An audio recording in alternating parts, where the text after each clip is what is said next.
Well, good evening. It's evening where I am at the moment. Welcome to another episode of The Ordinary Gentleman. It's been a while since I've recorded an episode, but of course, I've continued to think about how to live as a God fearing, God honoring man. And I have a number of boys in my life, young boys, who keep me thinking about this, regardless of whether or not I have time to record an episode. I've got three of my own sons, fourth one on the way, and I've also got four nephews around me here. I've got five if you count one overseas, but four are close by. And I had these nephews staying over a few weeks ago, and they slept over at our house. And as I was interacting with them, it got me thinking about what the difference is between men and boys. What really is the difference between a man and a boy? And what I suspect the difference is most of the time is in the world, a man really, a lot of the time, looks like a boy, free from external rules and free from external restrictions and limitations like finances. And so what that means is that many men out there spend much of their free time playing video games and collecting toys, more expensive, more complicated versions of the toys that they played with as children. They will buy the nice car because now they're old enough to drive a car and they have enough money to afford it. They will buy toys like planes, bikes, yachts, guns, knives, whatever it is. And none of these things is intrinsically bad. In fact, many of them are associated with traits we would encourage in godly men. Many of these things are tools which we can use to live out the characteristics of a godly gentleman, the sort of things we want to see become ordinary. And yet, there is something missing.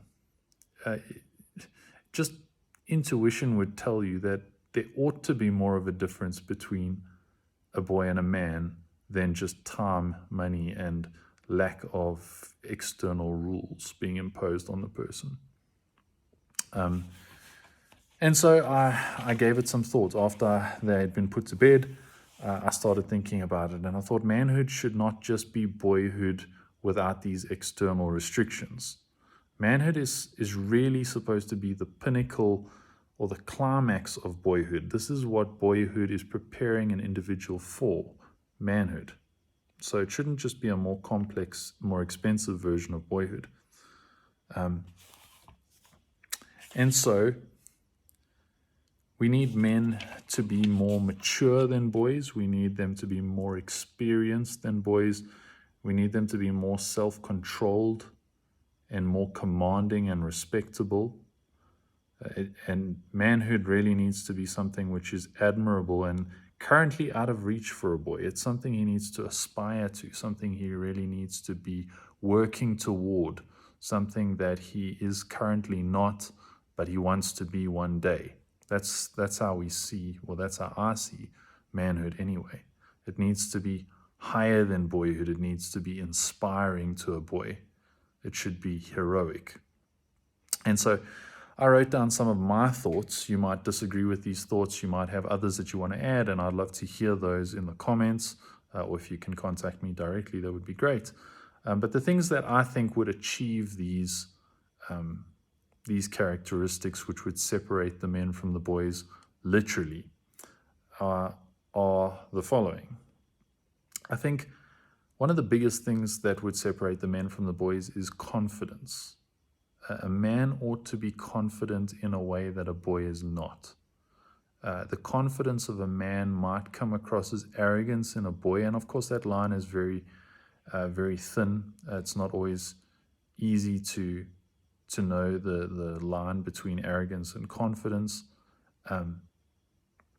But this confidence is not based on the attention of others. It's not needing that attention, that approval from others.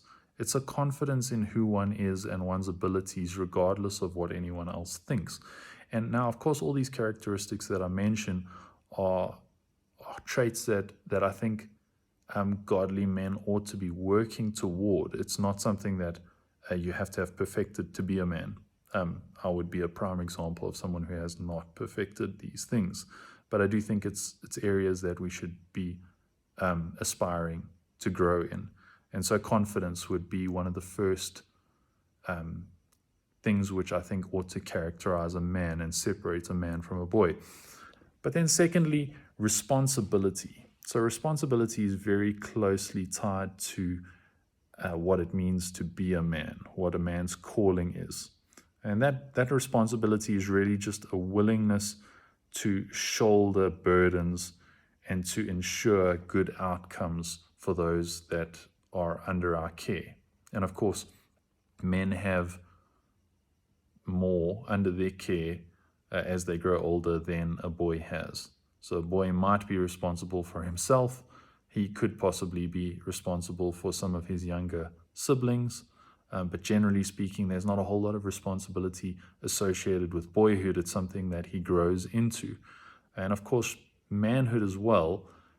You grow in both your need for taking responsibility as you have a family, as you have children, as you are put into positions of leadership, your responsibility grows. And so again, this is one of those things which it's not a Boolean value where you either have responsibility or not, but definitely a man ought to be aspiring to take responsibility in a sense that boys are not required to do. And obviously, as a boy grows up, we need to be shaping him into a man, which means giving him more and more responsibility. But as you look at a boy and a man, there should one of the things which should really slap you in the face is that a man has much more responsibility than a boy. And I think that's a good thing. And just with regard to what that responsibility looks like, it really is a willingness to accept responsibility, to accept the blame, if you want to put that use that word, for the outcome. So basically it means that everything in a man's world is something which he ought to be feeling a sense of ownership of. So he needs to be thinking ahead, planning ahead, ensuring that he's got a way forward that will benefit those under his care, taking into account things which are out of his control and doing what he can to mitigate risks and challenges. So that taking of responsibility would include things like earning an income, providing, protecting, presiding over. We could do a whole episode on the taking of responsibility, and maybe we should, but definitely that's the difference, or a difference, between men and boys. Thirdly, we've already mentioned in passing leadership. Leadership is very closely related to taking responsibility. It's to think and act on behalf of others who are under your care and looking for someone to show them the way, to basically step up and do, to be that example that others can then follow, to forge ahead and create a path that others can then walk down. And I think a man ought to be growing in his ability to lead others. Of course, a man also needs to be a good follower, so he's not always going to be the leader. But I do think that leadership is intrinsic to what it means to being a man. Of course, that starts with leading oneself, and then as you grow in the things that you're responsible for, leadership is going to become a bigger and bigger component of manhood. But I think leadership is definitely a part of what a man should be aspiring to, and of course, that is going to separate a man from a boy. Then a man ought to be skillful in a way that a boy is not. A boy is going to have various skills that he's going to build up, which often include things which are relatively trivial with regard to the rest of life. So he might be really good at the yo-yo. He might be really good at playing marbles. He might be really good at burping. He's going to have a lot of skills which are not necessarily life skills.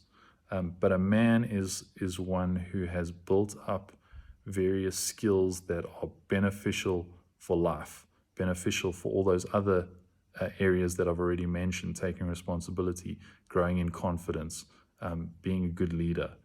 So a man is going to be skillful and experienced and mastering various aspects of life, which is going to reflect the time and effort that has been required to become truly proficient at various things. So he's gonna grow in skills like his job, whatever that entails.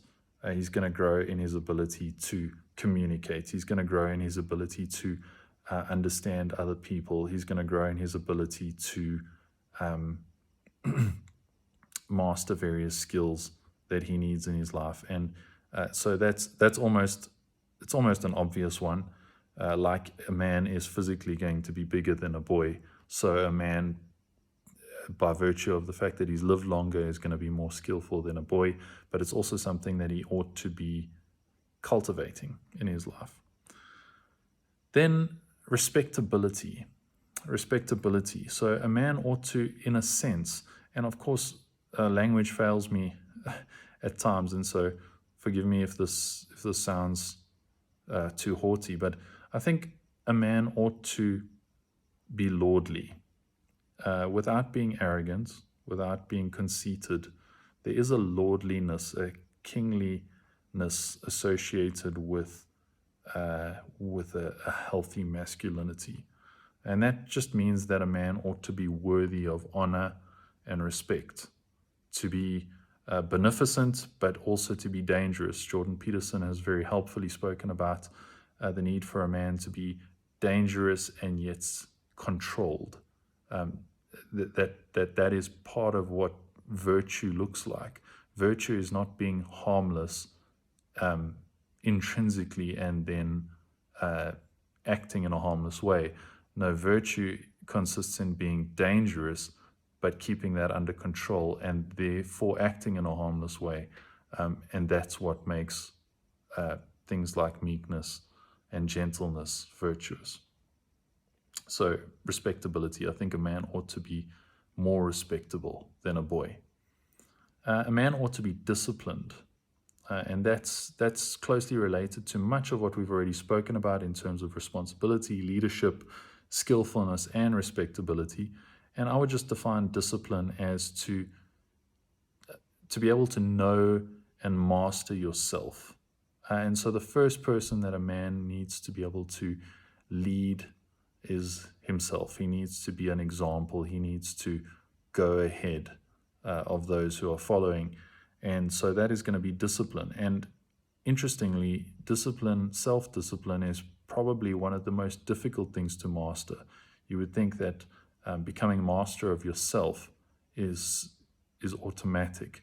And yet anyone who's tried any sort of self-denial, any sort of endurance sport, tried to overcome any sort of character flaw, will know that often to master oneself is one of the most difficult things. To know how you respond given certain stimuli, how much sleep you need, how much you need to eat and drink, how much is too much in those areas and others.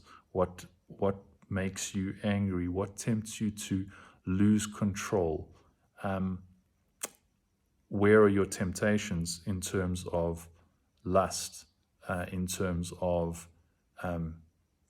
losing your temper, in terms of irritability? Just knowing yourself and then being able to put things in place to ensure that you're able to act in a godly, respectable manner. That self-discipline is going to separate the men from the boys. It really ought to. A man ought to be more self-disciplined than the average boy. And then finally, the last category that I had thought of that separates men from boys is that men are strong. Both physically, a man is going to be stronger than a boy, but also mentally. As one goes through life and experiences loss, experiences defeat, experiences victory. As you gain life experience, you're going to grow in strength and resilience. And I think that a man ought to be capable, tough, and resilient in a way that a boy is not. And to that end, I really think that one of the ways to foster this is self-imposed suffering. Self-imposed suffering, I think, is really beneficial, and others might disagree. One of the ways that one can impose suffering on oneself is through physical exercise, especially endurance type exercise. And so that's just one way in which you can train your mind. I really like David Goggins speaks about callousing one's mind, and that just brings to my mind the thought of a man who works with his hands, who develops calluses because of constant friction on those hands. In the same way, a man needs to grow strong through exposing himself to various challenges which are going to cause him to adapt and grow stronger and more resilient. So I think a man ought to be strong in ways that a boy is not. Men aren't just big boys. Men are what boys ought to aspire to be, to become. Men are better than a boy, obviously not in terms of worth, but just in terms of growth and maturity. Men are supposed to be better than boys, or at least they ought to be. Unfortunately, that's not the case. And so trust that as the ordinary gentleman, we would be aspiring to be different to boys, not just in terms of how much money we have, not just in terms of how much freedom we have, but that we would grow in these grow in our character, in our ability to be confident, to be responsible, to take leadership, to be skillful, to be respectable, to be disciplined, and to be strong, such that these characteristics would become normal and expected and ordinary in men everywhere.